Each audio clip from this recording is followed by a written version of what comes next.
Assalamualaikum warahmatullahi wabarakatuh. Bagaimana kabar teman-teman semua? Semoga masih tetap sehat dan semangat untuk melaksanakan perkuliahan pada hari ini. Oke, pada kesempatan kali ini sebelum kita memulai perkuliahan, marilah kita berdoa terlebih dahulu agar diberi kemudahan dan kelancaran. Berdoa mulai. Ya, amin, selesai. Nah, hari ini saya Renda Widyaningsih akan memberikan materi mengenai bagaimanakah pengaruh kebudayaan terhadap jiwa keagamaan.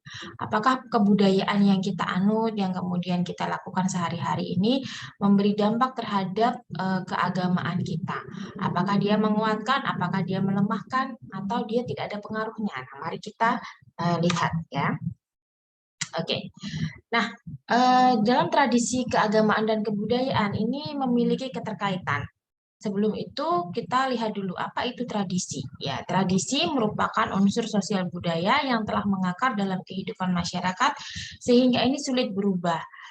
Karena tradisi ini sifatnya berasal dari bawah, maka kita tidak bisa menemukan ini sebenarnya itu dari mana asal mulanya. Karena dia sudah ada di dalam grassroots gitu ya, di dalam akar. Dan karena dia sudah mengakar, maka ini akan sulit sekali untuk dirubah. Jadi sesuatu yang sudah menjadi tradisi ini akan cenderung diwariskan, diturunkan secara generasi ke generasi seperti itu ya, sehingga apa yang disebut dengan tradisi ini sudah berakar kuat di dalam masyarakat dan sulit untuk berubah. Nah, di dalam tradisi ada juga istilah itu adalah peranata. Nah, jadi di dalam kehidupan kita memiliki banyak peranata-peranata. Ada yang sifatnya primer, ada yang sifatnya sekunder. Nah, peranata yang sifatnya primer ini merupakan kerangka acuan norma yang mendasarkan dan bersifat hakikat dalam kehidupan manusia.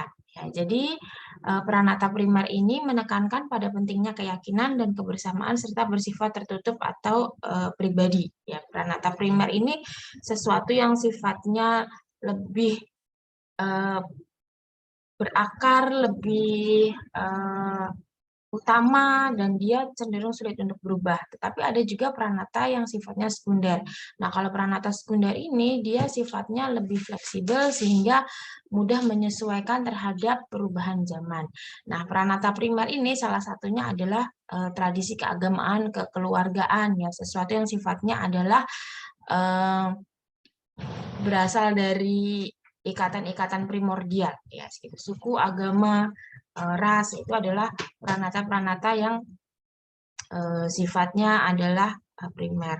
Sedangkan peranata sosial yang sifatnya sekunder atau peranata-peranata dalam hidup yang sifatnya sekunder ini contohnya adalah sebuah organisasi yang dibentuk gitu ya. Organisasi yang dibentuk itu bisa sangat cair.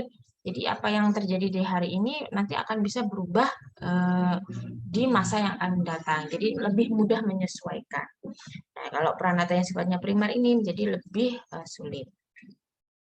Nah, kalau peranata keagamaan sendiri ini mengandung unsur yang berkaitan dengan unsur-unsur ketuhanan, keyakinan, perilaku di dalam keagamaan, ritual-ritual, kemudian perasaan mistis, penyembahan kepada yang suci, dan keyakinan terhadap nilai yang hakiki. Jadi peranata keagamaan itu, apalagi di Indonesia, di mana masyarakatnya itu tingkat religiusitasnya itu tinggi, maka peranata keagamaan ini kemudian berakar atau bercampur baur dengan kehidupan masyarakat. Kita ambil contoh misalnya di masyarakat Sumatera itu mengenal istilah adat bersendi syarak bersendi kitabullah atau bersendi dari agama. Artinya bahwa tradisi-tradisi mereka ini sangat dipengaruhi oleh nilai-nilai agama. Nah, tradisi keagamaan yang kita lihat ini adalah terdapat di dalam kitab suci, tadi sudah saya sampaikan, contohnya adalah di dalam masyarakat Sumatera, di mana menganggap bahwa perilaku yang baik dalam masyarakat itu ya berdasarkan adat. Nah, adat ini berdasarkan agama, sehingga secara tidak langsung bahwa apa yang menjadi perilaku kita dalam kehidupan sehari-hari ini harus sesuai dengan apa yang ada di dalam tuntunan kitab suci. Nah, agama ini menjadi sebuah aspek yang sentral dan fundamental di dalam kebudayaan. Pada masyarakat yang dia memeluk agama, artinya menjadikan agama ini sebagai sebuah landasan hidupnya, seperti contohnya di Indonesia ya, masyarakatnya itu beragama seperti itu, maka perangkat yang berlaku umum dan menyeluruh sebagai norma kehidupan ini akan cenderung mengandung muatan keagamaan. Nah, pada masyarakat yang sekuler atau yang tidak menekankan nilai keagamaan, tidak eh, mengharuskan beribadah kepada atau memeluk agama tertentu, maka ini norma-norma kehidupannya tidak mengandung unsur keagamaan. Tapi sekali lagi, orang yang tidak beragama belum tentu dia tidak bertuhan atau kemudian kita mengatakan otomatis dia memiliki eh, etika yang buruk atau norma kehidupan yang buruk. Kita tidak bisa mengatakan seperti itu gitu ya. Karena agama itu kan sesuatu ini ya, dia adalah sebuah organisasi seperti itu ya. Dia agama ini kan adalah sebuah eh, badan yang akan membantu kita dalam bagaimana tata cara beribadahnya. Sedangkan keyakinan di dalam agama itu menjadi sesuatu hal yang berbeda atau gini, orang yang beragama itu tidak bisa juga otomatis kita sampaikan dia langsung memiliki uh, etika atau akhlak yang baik. Belum tentu. Nah, sehingga dengan belum tentu ini kita juga bisa mengambil kesimpulan bahwa orang yang tidak menganut agama tertentu, misalnya, ya, itu otomatis etikanya jelek. Kita tidak bisa mengatakan seperti itu, ya, karena itu sesuatu yang dua hal yang berbeda. Karena banyak juga orang yang mengaku dia tidak menganut agama tertentu, ya, tapi dia memiliki kehidupan sosial yang sangat baik. Dia memiliki etika yang baik. Dia mematuhi norma-norma di dalam masyarakat. Ya, jadi yang ideal tentu saja kita menganut agama tertentu, kita memiliki tata cara beribadah tertentu, pun perilaku kita juga mencerminkan etika dan juga norma-norma di dalam masyarakat yang diterima oleh masyarakat dan juga sesuai dengan nilai-nilai agama. Nah, hubungan antara tradisi keagamaan dengan kebudayaan ini akan terjadi secara timbal balik. Artinya, makin kuat tradisi keagamaan dalam masyarakat, maka akan terlihat juga peran dan dominan pengaruhnya di dalam kebudayaan. Ya, jadi, kalau kita amati lagi, banyak sekali kok kebudayaan-kebudayaan kita itu yang didasarkan atas nilai-nilai agama. Dan sebaliknya, bahwa agama ini kemudian memberikan dampak yang besar terhadap ritual-ritual kebudayaan. Kita ambil contoh misalnya, ini ya, kita mengenal di Banyumas ini adanya tradisi jamasan. Ya, jamasan itu mencuci keris, ya, membersihkan keris atau mungkin alat-alat pusaka yang dikeramatkan seperti itu pada malam tertentu, yaitu biasanya malam satu suro gitu ya. Itu adalah tradisi kebudayaan. Tapi kemudian di sana juga terdapat terpadu padan dengan agamanya ya. Karena di sana kemudian ada bacaan-bacaan yang menggunakan agama tertentu gitu ya. Misalnya menggunakan bahasa Arab dan sebagainya. Nah, itu berarti antara kebudayaan dengan keagamaan ini adalah sesuatu yang sebenarnya saling terkait, saling timbal balik, saling mempengaruhi dan bisa dikawinkan gitu ya. Jadi artinya keagamaan dengan kebudayaan itu tidak seharusnya itu sesuatu yang dikontradiktifkan. Nah, kita lihat sekarang bahwa banyak sekali agama-agama yang justru radikal dan keras itu kemudian mencoba untuk mengkonfrontasikan antara kebudayaan dan agama, yang menganggapnya bahwa kalau kamu pengen beragama secara kafah, maka jangan lagi mengikuti kebudayaan-kebudayaan yang ada. Kebudayaan itu syirik ya, itu bid'ah dan sebagainya. Nah, ini kita lihat bahwa sebenarnya tidak seperti itu, bahwa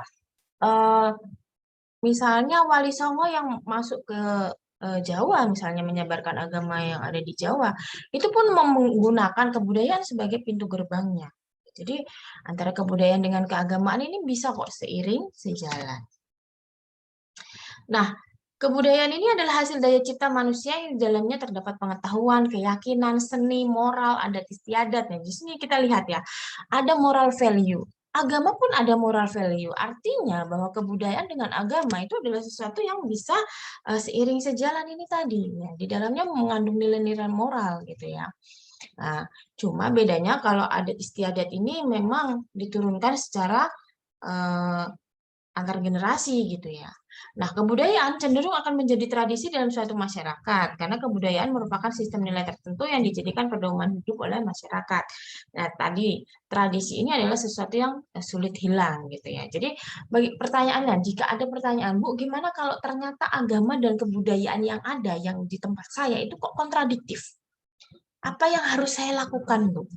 Apakah saya menganut kebudayaan yang sudah menjadi warisan nenek moyang, atau saya mengikuti agama yang saya yakini? Nah, ini sebenarnya kalau kita lihat selama dia eh, bertentangannya ini sejauh apa, ya. Kalau dia sudah eh, berkaitan dengan syirik misalnya, nah itu mungkin kita kembali kepada keagamaan kita ya. Tapi saya rasa kebudayaan yang ada itu bukan tidak akan mengarahkan kita untuk berseberangan dengan agama kok ya. Kita harus bisa melihat celahnya, titik temunya pasti ada gitu ya. Jadi kedua hal ini bukan hal yang patut untuk dikonfrontasikan.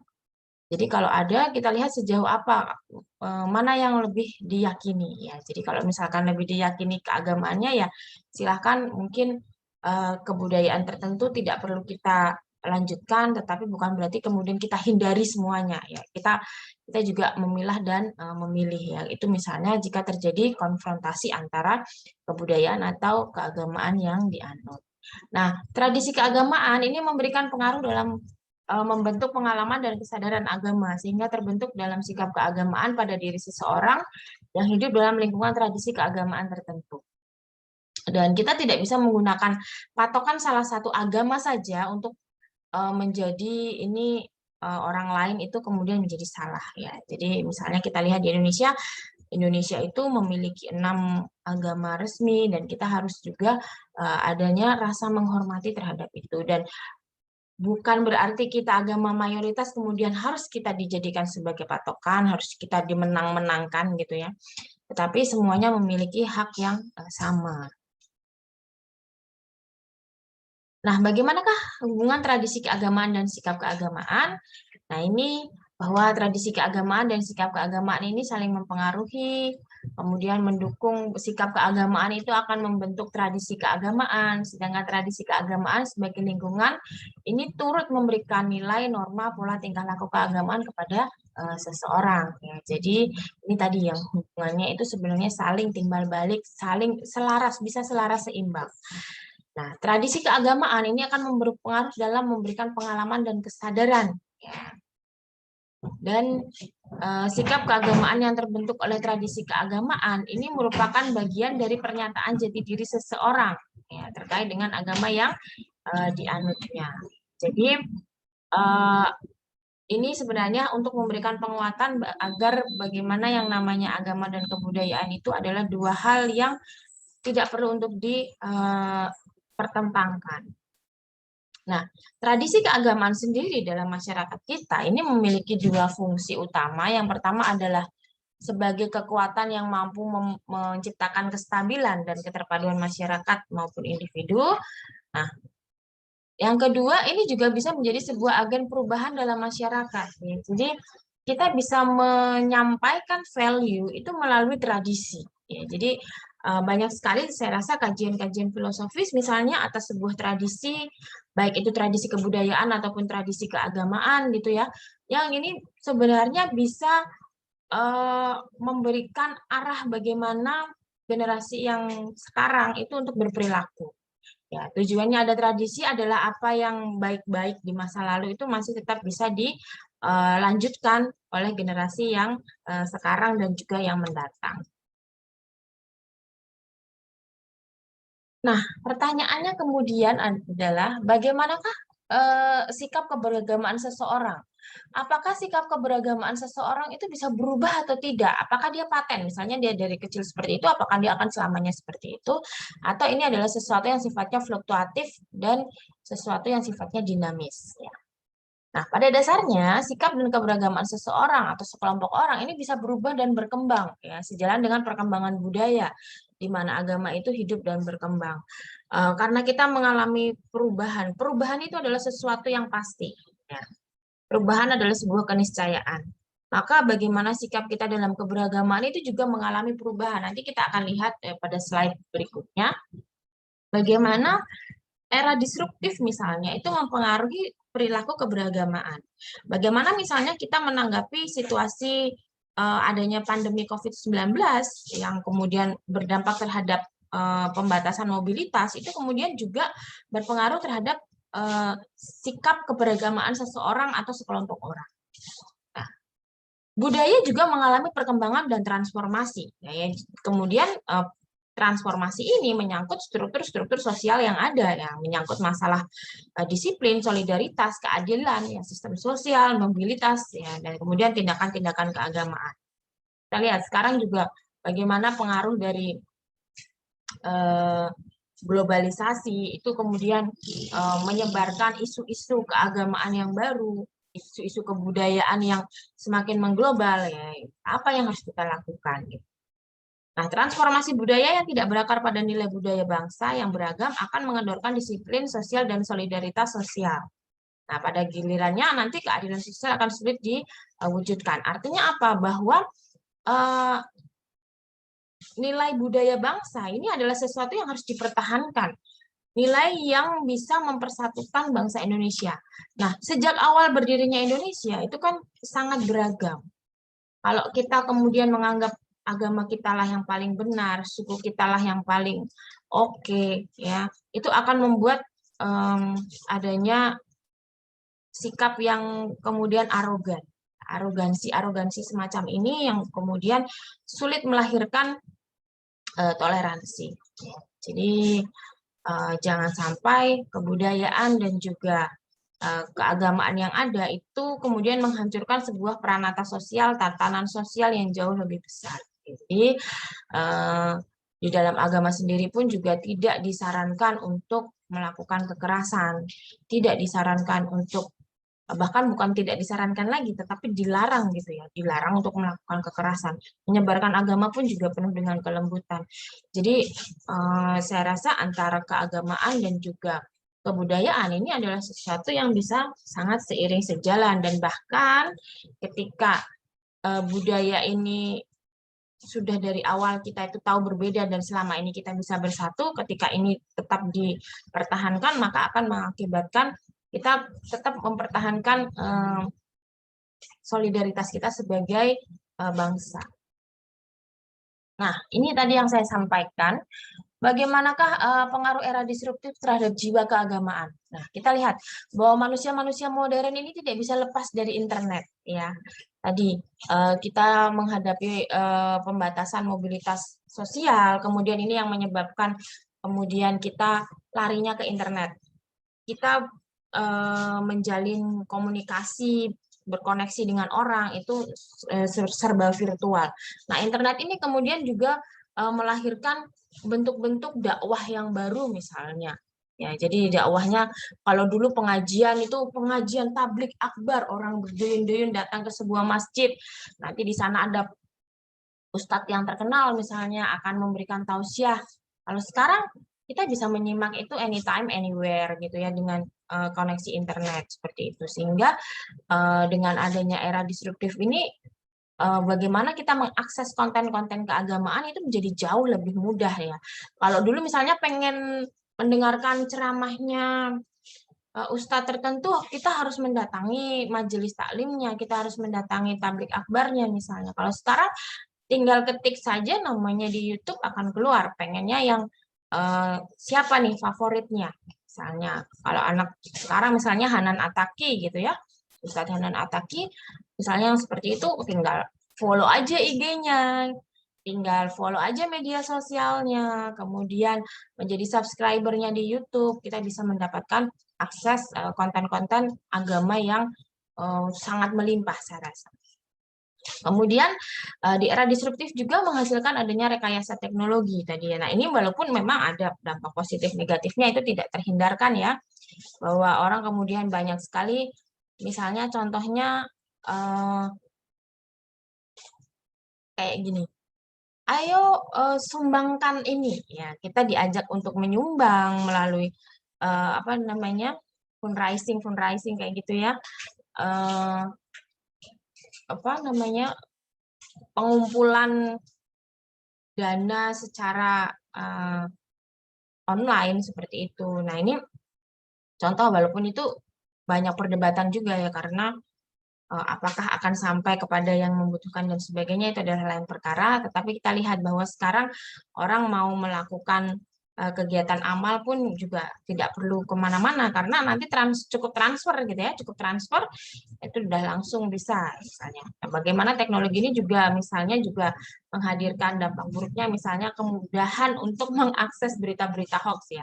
Banyak berita-berita bohong yang kemudian ini dibumbui dengan sedikit keagamaan, ini kemudian bisa menimbulkan perpecahan bangsa ya. Pada misalnya beberapa contoh kasus, kemudian mengawinkan antara keagamaan, meminjam agama untuk kebutuhan politik misalnya. Ini yang contohnya bagaimana salah satu dampak dari adanya era disruptif ini. Nah, kemudian ada juga kecenderungan untuk kehidupan yang lebih sekuler. Jadi ini lebih sekuler atau lebih agamis itu sebenarnya tergantung bagaimana kita menghadapinya, atau bagaimana kita menyikapi adanya misalnya internet atau era disruptif ini. Ya, jadi ada kecenderungan sekuler bisa saja terjadi, tetapi kemudian dia menjadi orang yang lebih agamis itu juga tidak menutup kemungkinan. Tadi ya misalnya contohnya kemudahan dalam mengakses konten-konten keagamaan. Ngaji pun bisa online ya. Sekarang misalnya orang adanya one day one juice ya. Itu kan dibimbingnya secara online. Tapi itu kemudian bisa membuat orang memiliki ritual-ritual keagamaan yang jauh lebih bersemangat ya, karena itu dilakukan secara bersama-sama. Kemudian adanya dampak globalisasi, yaitu bagaimana sekarang dunia itu tanpa batas ya. Nah, dunia tanpa batas ini kemudian juga memberikan pengaruh-pengaruh yang sangat besar secara globalize ya. Jadi namanya globalisasi itu bukanlah datangnya pengaruh luar kepada kita dari ke dalam ya. Tapi yang namanya global itu bukan hanya dari luar ke dalam, tapi dari dalam keluar dan kemana-mana gitu ya. Bahwa kita hidup seperti di dunia yang borderless, tidak ada jaraknya, tidak ada yang bisa menghalangi kita. Apa yang terjadi di Amerika hari ini, jam ini, itu bisa kita akses sekarang juga. Ya, itulah dalam dampak dari globalisasi, di mana kita bisa menembus ruang dan waktu. Jadi adanya pengaruh-pengaruh di era disruptif ini sangat beragam. Ada yang positif, ada yang negatif. Contohnya tadi internet ya. Bisa dia melenakan kita sehingga lupa dengan ritual-ritual ibadah, tetapi sangat bisa juga membuat kita memiliki perilaku keagamaan yang jauh lebih meningkat karena kita lebih banyak dan lebih mudah mengakses konten-konten keagamaan. Nah, jadi ini adalah tergantung bagaimana kita menyikapinya. Oke, demikian yang bisa saya sampaikan materi untuk hari ini. Jika ada pertanyaan, saya persilahkan. Ini kalian sudah semester 5, jadi saya rasa kalau tidak ada pertanyaan Bu, tidak ada pertanyaan Bu. Nah itu bisa jadi karena memang kalian kurang membaca. Harusnya kalau banyak membaca pasti banyak pertanyaan-pertanyaan yang muncul. Ya, saya masih menunggu di WA grup ya. Oke, demikian yang bisa saya sampaikan hari ini. Kurang lebihnya saya mohon maaf. Assalamualaikum warahmatullahi wabarakatuh.